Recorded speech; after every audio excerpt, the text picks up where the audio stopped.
J'ai eu la chance de démarrer la journée avec vous. Je la termine avec vous. Vous avez clairement pas le même visage que ce matin.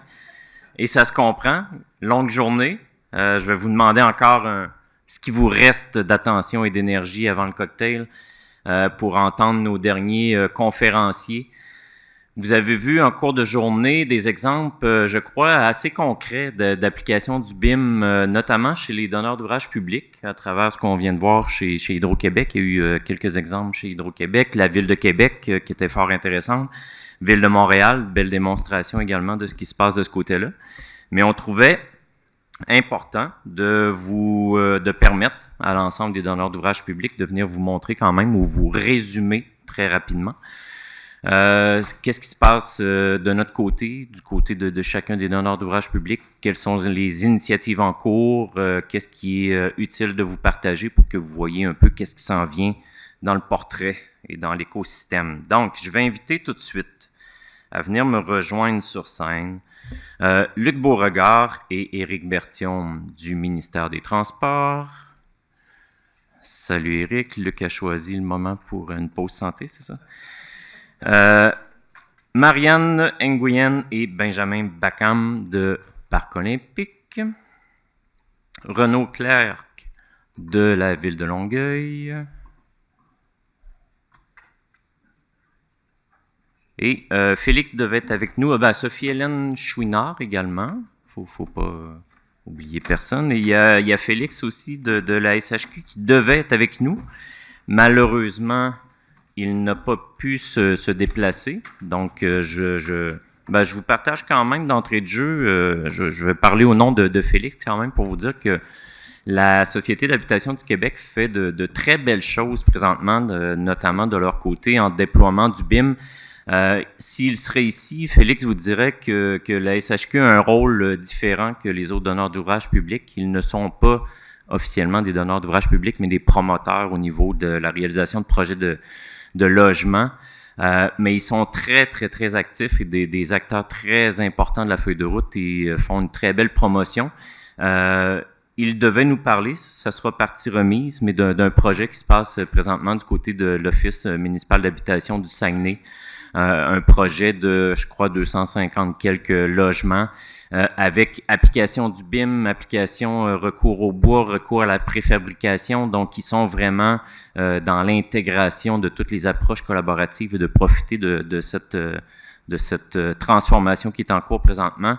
Je m'arrête là pour Félix. Il aurait aimé ça être là. Ça sera partie remise, comme je le mentionnais. Mais nous avons des personnes sur la scène. Donc, à vous de jouer. Qui veut commencer? Est-ce que vous avez tiré au sort ou quelqu'un? Sophie? Sophie? Tu peux venir au lutrin, ça va être encore mieux. Je vais installer ma présentation. Merci, merci. On va essayer de faire mieux que ça. Donc, bonjour à toutes et à tous. Je m'appelle Sophie-Hélène Chouinard. Je suis responsable BIM à la SQI. Je vais vous parler de l'actualisation de la documentation BIM à la SQI, intégrant les exigences OpenBIM et ISO 19650. Très long titre, mais vous allez voir, ça va bien aller. Donc, débutons avec un bref rappel de notre documentation là, qui est courante là, depuis 2016. Plusieurs la connaissent déjà. Certains ont contribué à sa rédaction, d'autres ont travaillé avec dans plusieurs projets. Donc, d'une part, on a un guide qui regroupe un peu la portée du BIM dans les projets et certaines exigences de base. À ce document-là vient se joindre le plan de gestion BIM, donc très connu aussi, qui est un document contractuel et collaboratif qui vient mettre la table là, pour les stratégies de modélisation et de déploiement là, du BIM dans les projets. Donc, dans cette configuration-là, ce PGB et ce guide a été utilisé dans tout près de 100 projets, dont la majorité qui sont toujours en cours. Donc, ce qu'on propose, prochainement, ce qui va arriver dans cette actualisation là, de documentation-là, c'est un peu un changement dans sa forme, un peu, et principalement dans son fond. Donc, on conserve l'idée du guide qui va rester, mais celui-ci a été revisité là, pour présenter une vision organisationnelle et des principes directeurs également là, qui vont venir cadrer la pratique et son intégration dans les projets. On garde aussi toute la notion du plan de gestion BIM, hein, on peut pas le mettre de côté. Celui-ci a été revisité également pour mettre en place des exigences très claires qui découlent directement de la vision organisationnelle décrite dans le guide, mais également qui vient venir s'asseoir aussi là, sur les principes directeurs. On rajoute un troisième document, de là un peu la nouveauté là, de l'actualisation. Donc, on rajoute un plan d'exécution BIM. Donc, d'un côté, on garde un format avec le PGB là, qui est contractuel et le plan d'exécution BIM là, qui va venir amener la collaboration là, pour venir répondre aux exigences. Donc, un document découle de l'autre et chacun vient répondre là, hiérarchiquement un peu là, à ces trois documents ensemble. Prochainement, ça s'en vient. Donc, pourquoi, puis pourquoi maintenant? En fait, il y a 4 raisons là, qui viennent définir un peu ce changement d'approche-là au niveau structure documentaire. Donc, la maturité BIM au Québec, je pense que c'est pas une surprise. On l'a entendu beaucoup au cours de la journée. Je travaille sur le BIM depuis 2005. C'est il y a 10 ans. Voici comment ça se passait. Donc, on est vraiment plus dans la perception. On est vraiment dans la confirmation. Puis, c'est vraiment à partir des initiatives supportées par l'initiative gouvernementale de la feuille de route gouvernementale pour le BIM, qui contribue également là, à monter en maturité. On répond également comme deuxième pourquoi donc à notre plan stratégique au sein de la SQI qui veut valoriser la donnée, mais qui veut valoriser également l'échange d'informations pour valoriser, ou le mot plus précis que je cherche, améliorer l'efficacité en fait du secteur de la construction puis de la gestion immobilière. Donc, c'est également avec nos cibles corporatives et nos cibles dans lesquelles on s'est engagé là, dans la feuille de route qu'on est capable de redéfinir plus précisément nos exigences et tout ça basé sur une consolidation des acquis.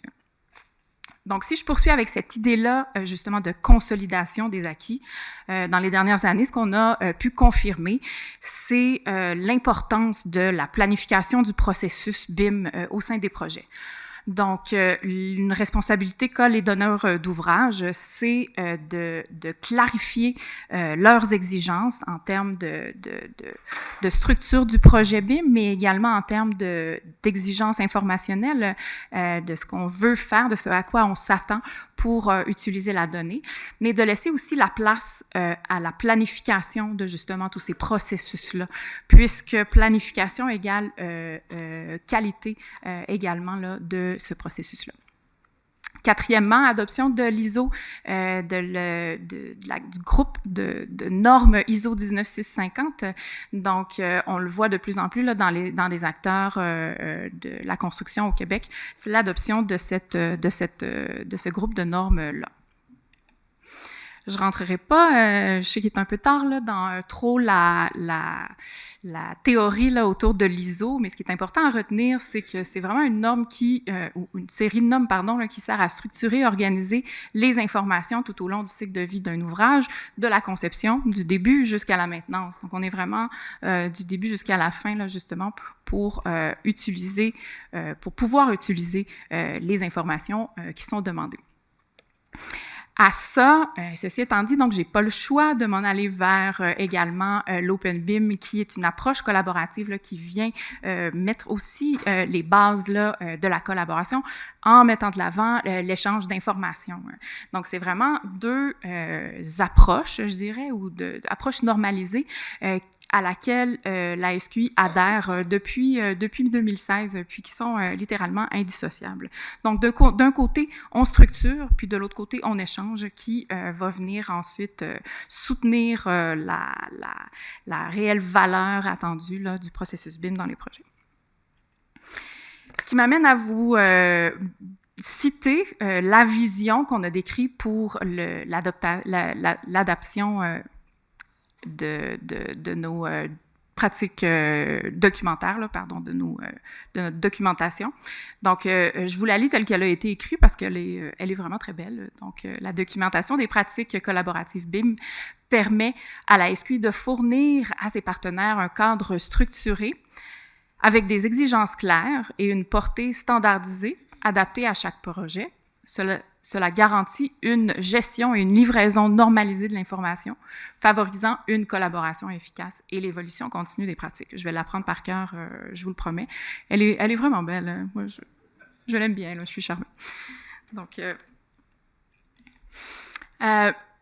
si je veux plus répondre, en fait, au sujet de ce panel-ci, on parle vraiment des bénéfices que l'organisation et que l'industrie peut retirer là, avec cette restructuration, cette refonte un peu documentaire.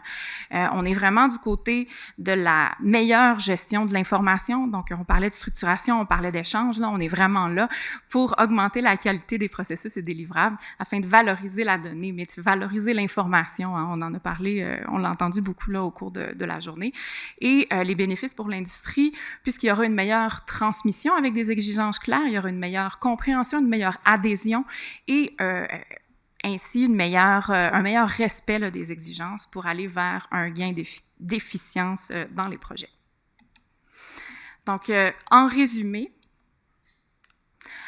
on est vraiment à un moment clé, justement, par la maturité, par les cibles que la SQI s'est fixée, une consolidation des acquis et surtout une adoption de la norme ISO 19650 au Canada là, prochainement, avec une publication là, de cette norme adaptée au contexte canadien, afin d'optimiser la gestion de l'information, mais en gardant l'information là, au cœur de la démarche et d'être capable de la communiquer clairement et pour améliorer la qualité et l'efficience. Donc, je vous remercie beaucoup.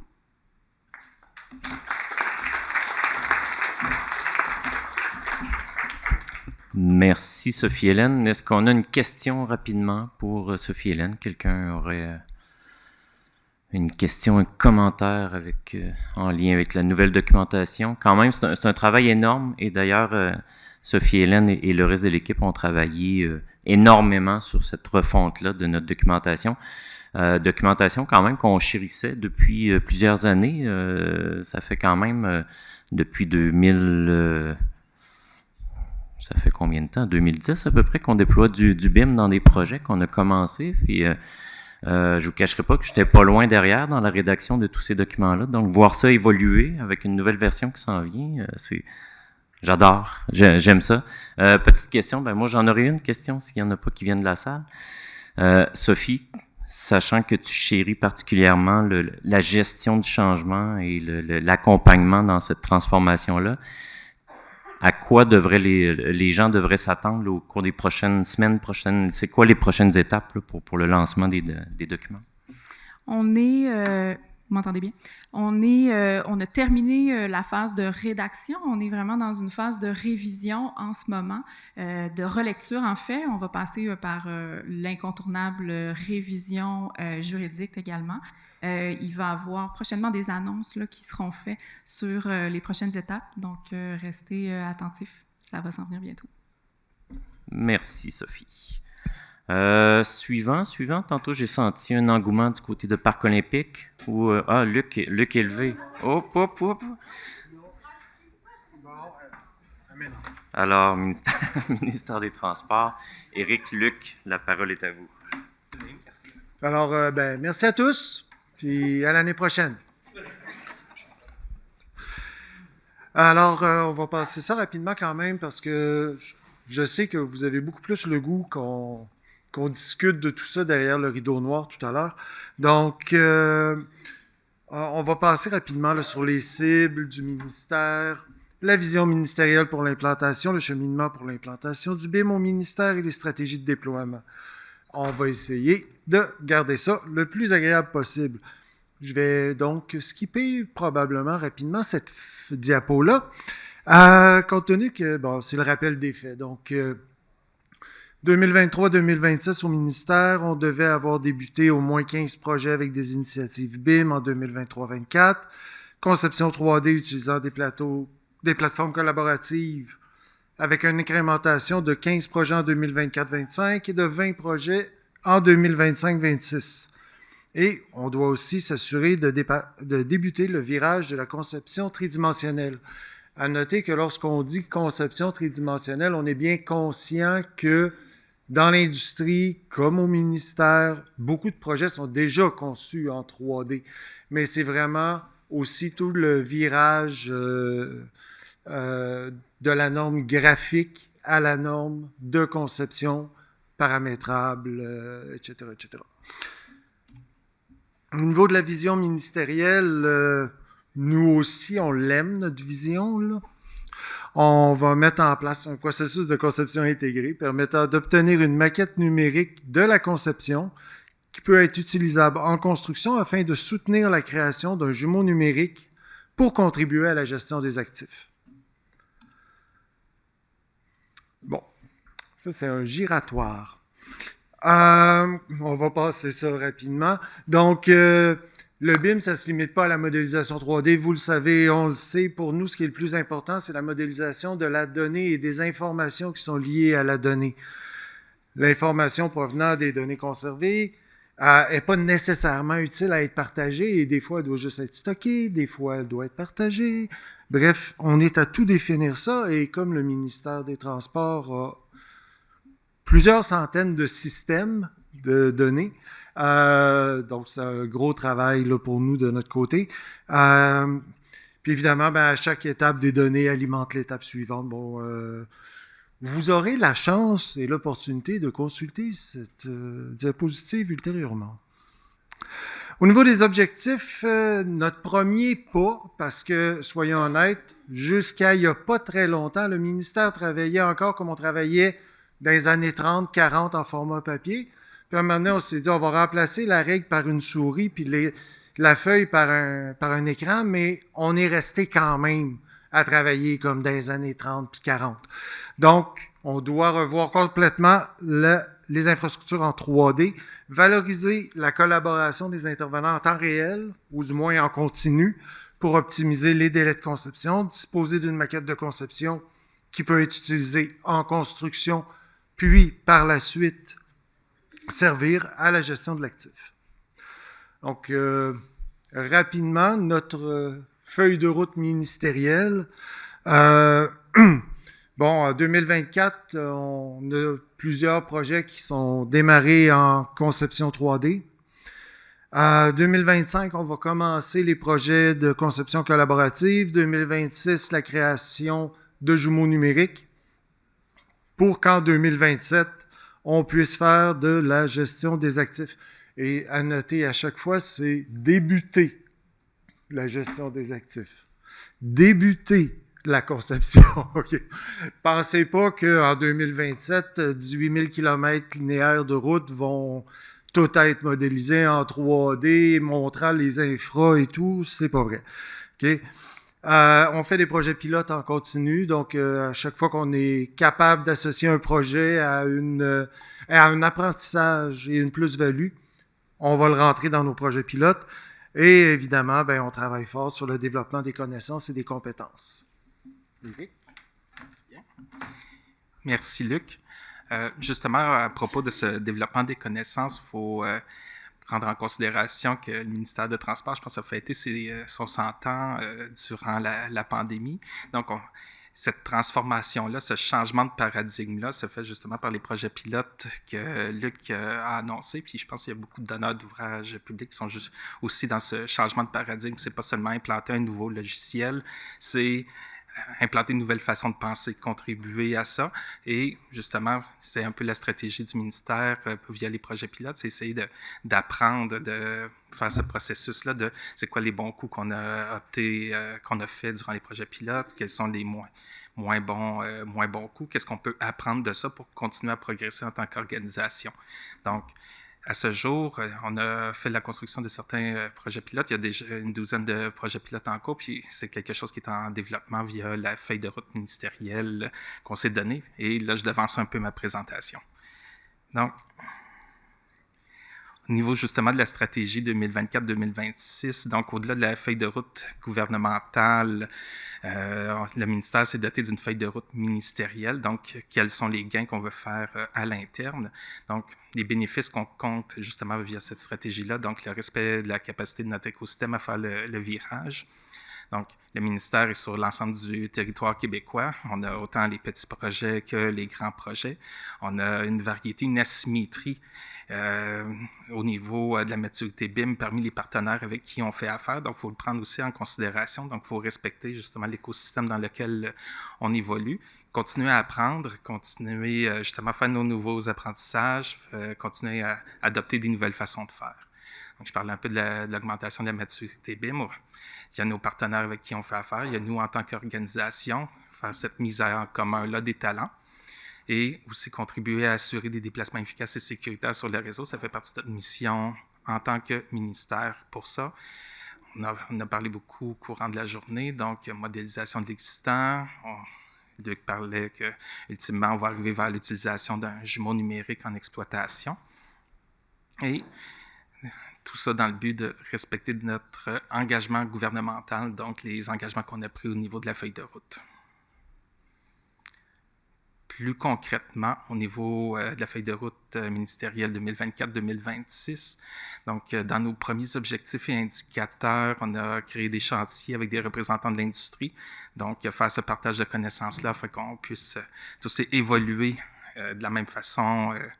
De concert, on parlait beaucoup de collaboration au courant de la journée, donc créer ces chantiers, créer ces espaces de partage pour qu'on puisse tous avancer en même temps. Donc, un premier chantier débuté en 2024, un deuxième en 2025. On parlait aussi de projets pilotes plus dans ma présentation, donc réaliser des projets pilotes internes et externes pour augmenter le nombre de conceptions 3D. Donc, je parlais du nombre de projets qu'on tente d'augmenter dans cette optique-là. Donc, on vise l'ajout de 15 projets en 2024-25, un nouveau 20 projets en 25-26. Donc, à l'interne, on souhaite aussi rendre disponibles des formations, donc une formation liée à l'utilisation de logiciels et de conception, une formation liée à l'utilisation de maquettes, et aussi, justement, on parlait de normes. Donc, initier la rédaction de documents de référence pour permettre l'encadrement des pratiques, pour pouvoir justement continuer à avancer au sein du ministère, dans cette optique BIM, de ce changement de façon de faire. Donc, on a au moins une procédure établie en dessin de civil 3D, justement, qu'on a commencé à travailler, qu'on souhaite établir, et débuter la rédaction d'un chapitre au manuel des dessins des structures. En conclusion, donc un rappel de la volonté ministérielle. Donc, on est à l'intérieur de la feuille de route gouvernementale, on est coporteur avec la SQI. Donc, on souhaite assurer la transformation des pratiques. Donc, je disais ce changement de paradigme-là, donc faire autrement, penser autrement, et continuer à avancer en respectant la capacité d'absorption du changement par les différents acteurs, tant internes qu'externes. Merci.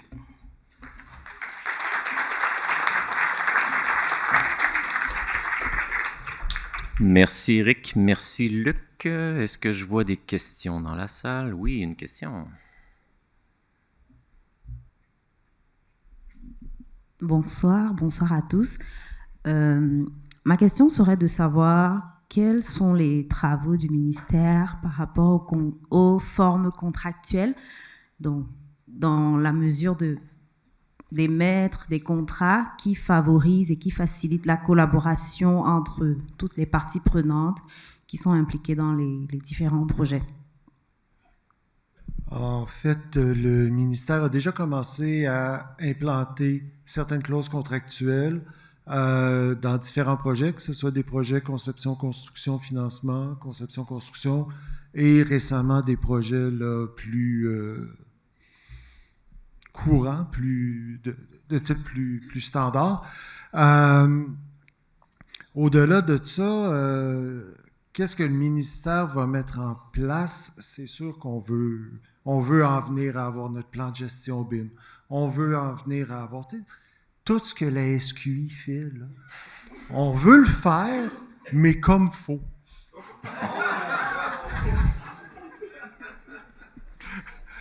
Mais non, c'est pas mal ça. Est-ce que ça répond à ta question, Mégane? Oui, oui, ça répond à ma question, merci.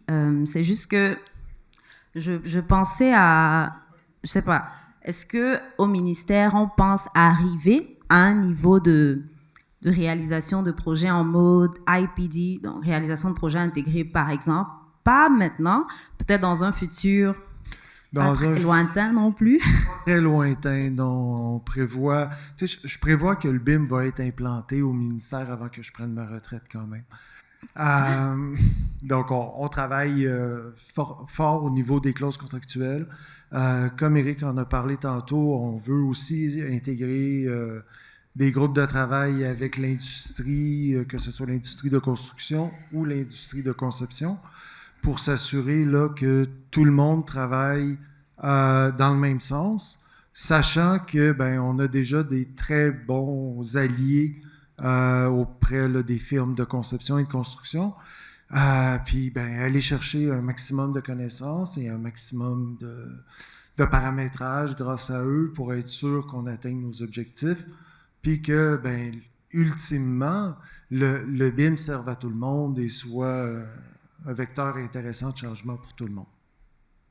Ok. Est-ce que je peux poser une deuxième question? Mais t'es vraiment tannante. Ok, merci. Donc, c'était plus la partie de la présentation de Eric. C'était l'un des objectifs du BIM, c'était de consolider la base 3D. Genre, consolider la base, je me souviens plus du mot, mais c'était entre parenthèses 3D. Donc, je me demande si dans les réflexions, dans les ateliers de travail, on est conscient que c'est pas juste la 3D et la technique, parce qu'on a aussi beaucoup parlé durant toute la journée de technologie. Mais il n'y a pas juste la technologie, il y a vraiment, effectivement, toutes les parties prenantes qu'il faut mettre ensemble. C'est en rapport aussi avec ma première question. Les formes contractuelles favorisent cette mise en commun des efforts et ça permet d'être plus optimum dans le processus BIM, justement. Donc, est-ce que c'était une erreur ou est-ce qu'on pense quand même à ça? Oui, c'est réfléchi. C'est sûr que sur plusieurs tables de travail auxquelles on participe, des fois, il faut faire le rappel que c'est pas seulement le changement de logiciel, que c'est plus profond que ça comme changement. Des fois, c'est facile de seulement dire « Ah, mais je vais faire de la 3D, je fais du BIM ». C'est d'emmener les équipes. Des fois, c'est court, des fois, c'est long, mais c'est justement ce processus de gestion de changement-là. Oui, je pense qu'on en est, l'équipe en est consciente, l'équipe BIM, puis on tente justement de faire ce pas de plus avec les équipes. Oui, on en est conscient. Ok, c'est super, merci. Merci pour les questions. Je crois comprendre, je vais faire la lecture, que vos partenaires ont hâte de voir arriver des contrats collaboratifs au ministère des Transports. Je dis ça comme ça. Et j'imagine que vous ferez comme la SQI à ce moment-là. Et ouais, c'est ça. Ça me permet de vous dire au passage, quand je mentionnais ce matin que la gouvernance, on la souhaite pérenne et apporter des actions concrètes là, pour répondre aux différents écosystèmes. Il y aura un comité de coordination qui sera créé justement spécifiquement pour le génie civil voirie, dont le ministère des Transports va en prendre la charge justement parce que Éric parlait tout à l'heure d'échanges avec les partenaires puis avec les entreprises là, spécifiquement, puis du côté routier, puis du côté génie civil voirie. Donc, c'est une aussi des actions qu'on souhaite porter là, pour être sûr de pouvoir bien arrimer les choses du côté génie civil voirie, le distinguer du volet bâtiment qui est un petit peu plus mature, qui est un petit peu plus avancé. Et encore une fois, on va voir comment le ministère des Transports va faire mieux que nous par rapport à ça. Alors, merci encore une fois, messieurs. Je pense que Marianne... Benjamin, je crois que c'est à vous. Là. Ah oui? Ben, décidément. Alors, Renaud.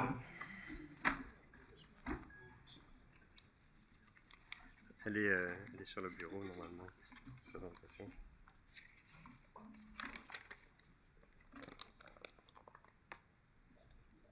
Oui.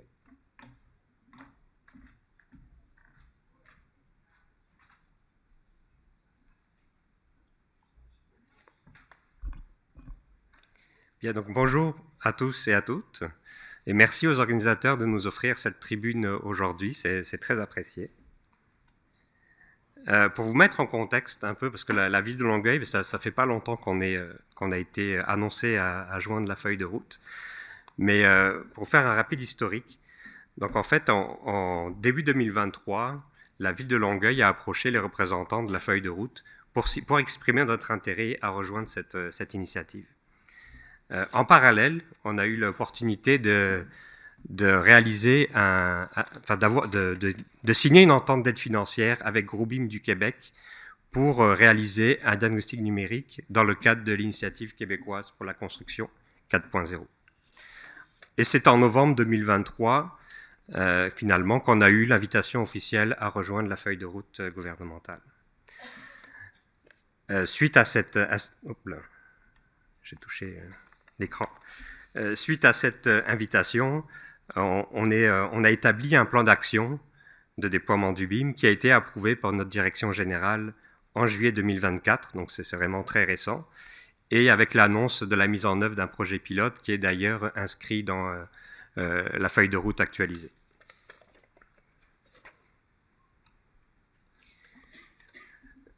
Dans le cadre du plan d'action, si on revient plus au présent et puis à ce qui s'en vient à court terme, dans le cadre du plan d'action, on a défini les usages que l'on s'était déployés en 2 phases. Cet échéancier-là, il a été établi également en fonction de l'échéancier du projet pilote. On parle dans un premier temps des usages qui sont plus spécifiques à la phase de conception. Donc on parle de la captation des conditions existantes, les modèles ou les maquettes de conception, la revue de ces maquettes, les analyses des exigences du programme et tout ce qui concerne la coordination des maquettes, y compris la détection de conflits. À partir de 2026, on souhaite ajouter les usages qui sont plus spécifiques à la phase de chantier. Donc on parle de la logistique de chantier, le séquencement des travaux, les plans finaux et l'estimation des coûts.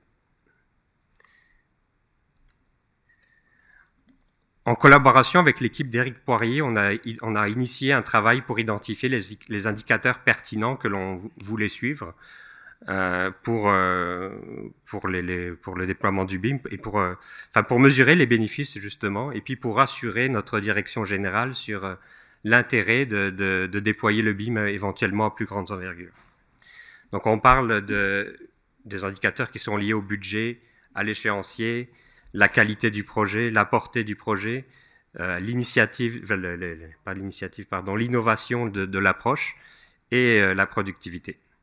C'est sûr que parmi ces indicateurs-là, on va devoir en sélectionner certains parce que l'intérêt, c'est de les mettre en œuvre rapidement dans le cadre en parallèle avec le projet pilote.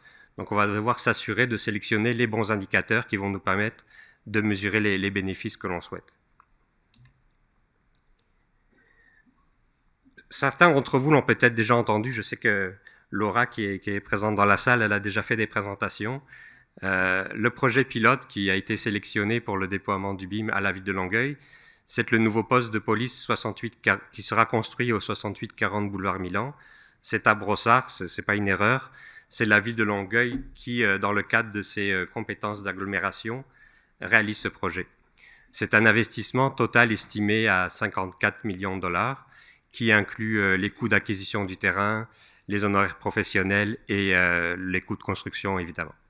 On parle d'un bâtiment d'environ 40 000 pieds carrés répartis sur 4 étages, avec un stationnement étagé sur 3 niveaux. Vous avez d'ailleurs un aperçu de la volumétrie à titre indicatif. Comme vous pouvez le voir aussi en bas de la diapositive, nous sommes actuellement en phase de planification et on compte octroyer le contrat pour les services professionnels. Donc on parle des architectes et des ingénieurs qui vont nous accompagner tout au long du projet en début d'année 2025, avec comme objectif final une mise en service à l'automne 2023. Alors c'est sûr que l'avancement de ce projet pilote va nous permettre de mesurer les bénéfices concrets que l'approche BIM apporte à la réalisation des projets, mais aussi, comme je le disais tantôt, c'est de rassurer notre direction générale sur l'intérêt de continuer le déploiement. Au niveau des principales actions à court terme qu'on va réaliser, c'est sûr que c'est primordial qu'on continue de présenter à l'interne notre plan d'action pour sensibiliser et informer les différentes équipes de la ville. Il y a eu un atelier tantôt sur la formation d'Éric Poirier et puis des panélistes qui étaient avec lui, les formations qui devaient être adaptées à la réalité des donneurs d'ouvrage publics, mais aussi selon les rôles et responsabilités de chaque personne sur les projets. On va finaliser la cartographie des processus afin d'y inclure les spécificités liées au BIM pour justement améliorer nos processus.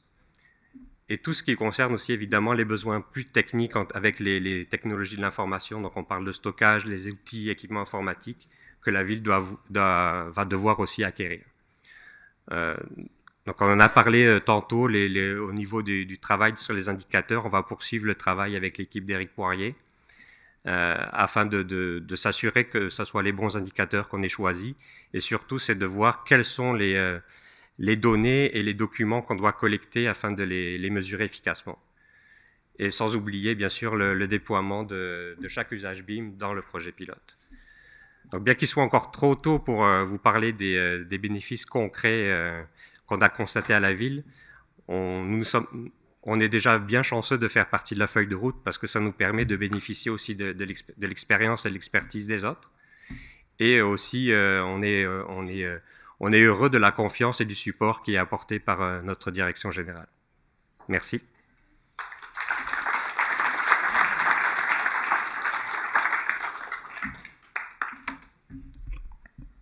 Merci Renaud. Une question pour Renaud? Oui, Souhaï? Oui. Petite question. Bénéfice. En fait, j'aimerais savoir parce que vous êtes quand même nouvellement membre de la feuille de route, j'aimerais savoir quels sont les bénéfices que vous voyez d'être membre de la feuille de route gouvernementale. En participant aux différents comités et groupes de travail de la feuille de route, ça nous permet de voir quels sont les obstacles qui ont été rencontrés par les autres donneurs d'ouvrage publics.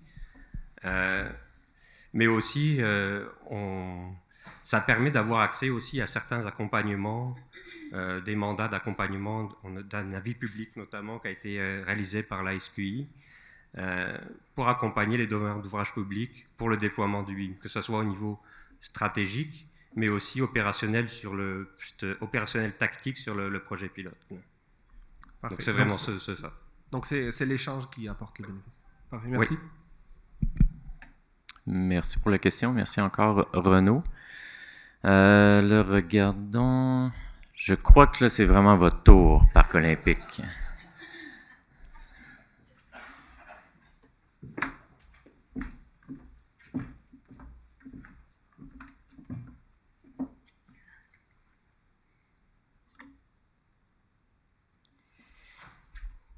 Bonjour à tous, merci d'être encore là. Dans le fond, moi, je viens juste faire un minuscule coucou parce que je voulais surtout donner la place à mon collègue. La raison, dans le fond, c'est que il y a plusieurs occasions qu'on a de partager notre implantation BIM au Parc olympique. Nous, ça fait un petit moment déjà, donc on a eu accès à d'autres tribunes où on présentait un peu la vision dans l'ensemble, les grands concepts, les bénéfices attendus plus à haut niveau. Mais comme là, le sujet était vraiment en lien avec des bénéfices tangibles, nous aussi, ça fait pas très longtemps, mais ça fait quand même quelques années, puis on commence déjà à en voir des bénéfices. Puis je me suis dit, comme on avait très peu de temps, qu'on pourrait se concentrer vraiment sur un des éléments dans notre implantation qui commence déjà à amener vraiment des bons avantages, des bons usages qui sont intéressants pour nos équipes. Puis je me suis dit aussi que ça susciterait peut-être votre intérêt parce que c'est sûr que c'est le fun de voir le discours passer de les maquettes, c'est ce que les gens connaissent le plus, mais nous, on veut vraiment développer une stratégie de gestion de l'information. Puis nous, c'est pareil, notre approche au Parc olympique, l'implantation, ce n'est pas que les maquettes. Les maquettes, c'est presque juste une petite chose dans tout l'ensemble de ce qu'on veut développer comme stratégie. Mais Les maquettes, c'est quand même intéressant. Puis là, dans notre cas, ben, il y a vraiment des usages qui commencent à porter fruit. Donc, c'est ça que je voulais vous dire. Dans le fond, nous, on est super contents d'être là aussi puis de partager. On bénéficie énormément de ces échanges-là. Puis je me suis dit qu'on pouvait vraiment mettre de la lumière sur un des éléments puis qu'on aurait l'occasion là, dans d'autres moments, puis même au réseautage après, là, d'échanger justement sur plus l'implantation at large, des sujets qui nous unissent sur d'autres volets. Fait que, dans le fond, je vous présente mon collègue Benjamin, ici, qui va vous parler des volets plus de modélisation. Oui, merci Marianne, bonjour. C'est comme Marianne vous a dit, fait que moi je vais vous parler plus du volet modélisation qu'on fait au Parc Olympique à l'interne. Fait que on y va, let's go. Fait que première grosse initiative du Parc Olympique en termes de modélisation, c'est le référentiel spatial. C'est quoi le référentiel spatial? En fait, c'est une maquette qui rassemble l'entièreté des axes et niveaux du Parc Olympique. C'était pas une mince affaire puisque le Parc Olympique, c'est 860 000 m² de surface exploitable à travers 1400 axes et niveaux. Fait que à partir de ce regroupement-là, on a fait 900 volumes qui sont les petites boîtes de couleurs que vous voyez à l'écran, qui en fait nous a permis d'uniformiser comment s'appellent les espaces pour tous les départements du Parc Olympique. Fait que de cette maquette-là, c'est découlé d'autres maquettes dues aux demandes qu'on a eues de la part d'autres départements, notamment la maquette de site qui présente toutes les élévations de terrain, les accès au parking, les élévations de bâtiments, les rampes sur les aires extérieures, qui nous avaient été demandées par le département de gestion de projet. On a fait une autre maquette sur l'historique des projets, plus à haut niveau pour suivre qu'est-ce qui se passe sur le site en termes de projets en cours, en clôture, suspendus, en fin de chantier, etc. Fait qu'on peut voir que déjà, de cette première initiative-là, première initiative de modélisation, on a déjà de la curiosité de la part à l'interne, de la part de plusieurs départements, mais ça nous aussi crée un bénéfice pour nous parce qu'on a des discussions avec eux qu'on n'aurait peut-être pas eu autrement. Fait que ça, c'était pour la première initiative. Maintenant, l'objectif pour l'implantation BIM, pour moi en tant que technicien, c'est surtout l'exploitation du bâtiment. Et pour ça, notre petite équipe, le but, c'est pas de modéliser en entier les 860 000 m² du parc, mais la stratégie, ça va être en fait de prendre tous les livrables BIM qu'on a eu par le passé et qu'on va avoir par le futur et de les retravailler pour qu'elles soient selon nos standards du Parc Olympique, selon nos requis d'information, ce qu'on veut garder de ces maquettes-là, ce qu'on veut pas garder. Est-ce qu'elles sont en bonne santé pour qu'elles soient intégrées dans le référentiel spatial? Fait que là, vous voyez deux gros projets qui nous ont été livrés par le passé, comme la réfection de la tour et la réfection des bureaux administratifs. En plus de ça, on a d'autres initiatives de modélisation à l'interne qu'on fait entre nous, l'équipe des techniciens. Fait qu'aujourd'hui, l'avancement, on en est à peu près à ça en termes de modélisation paramétrique du Parc Olympique. Maintenant, je passe très très vite, mais ça a été un très gros travail en termes de standardisation, de contrôle qualité et de géoréférencement pour prendre ces maquettes qui existaient et les intégrer selon ce que nous on voulait. Maintenant, on peut voir qu'il y a encore quand même pas mal de blanc sur cette maquette-là, mais on compte sur les futurs projets qui vont arriver, qui sont aussi en livrable BIM, comme la nouvelle toiture, le nouvel anneau technique, les espaces touristiques, le nouveau funiculaire. On a aussi une initiative d'un nouveau projet pour qui sont en train de modéliser en fait par les nuages de points le stade olympique. Fait que au fur et à mesure que le référentiel spatial on va intégrer ces projets-là dans le référentiel spatial. on aura, en plus d'avoir, nous, les techniciens, plus de contrôle sur l'information qu'on veut garder. On pourra aider nos équipes opérationnelles pour tout ce qui est de leurs tâches quotidiennes de détection de clash ou d'analyse d'impact, etc. Et en plus de ça aussi, les entrepreneurs et les professionnels qui vont accepter nos futurs appels d'offres pour des futurs projets, pour leur donner des meilleurs contextes dans toutes les disciplines, à travers toutes les disciplines. Voilà, merci bien si vous avez des questions.